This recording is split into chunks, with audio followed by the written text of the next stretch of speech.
ఇంట్లో ఆడవారు వెలుపల ఉన్నప్పుడు పూజ ఎలా చేసుకోవాలి ఒక ప్రశ్న. దీపారాధన ఎలా చేయాలి, అది కూడా అశౌచం ఏదైనా ఇంట్లో ఉంటే ఎలా, అది వారి ప్రశ్న. మంచిదే. ఆడవారు వెలుపల ఉన్నా పూజ చేసుకోవడానికి అభ్యంతరం అనేటటువంటి ప్రశ్న అసలు ఎక్కడా లేదు. ఎందుకు లేదు అంటే, పూజ అనేటటువంటిది ఎవరు చెయ్యాలి అంటే ఇంటి యజమాని చెయ్యాలి.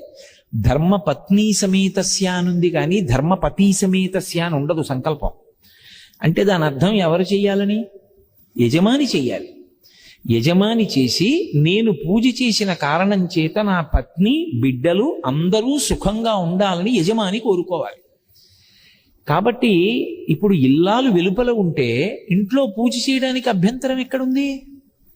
అభ్యంతరం ఏం లేదు. ఆవిడ వెలుపల ఉంటే ఆవిడ కాదు కదా పూజ చేసేది, మీరు చేసుకోవచ్చు.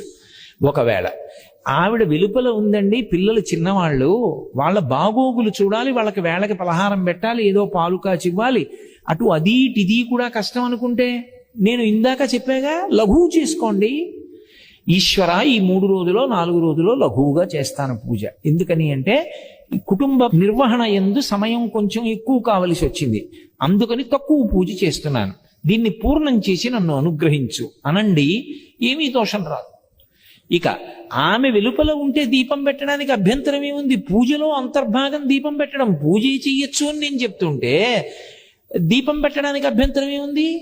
అభ్యంతరం లేదు. నేను ఇవన్నీ దేన్ని ఆధారం చేసి చెప్తున్నానంటే, ఆవిడ వెలుపల ఉన్నారు అంటే ఆవిడ వేరే కూర్చున్నారు అన్న భావన దృష్టిలో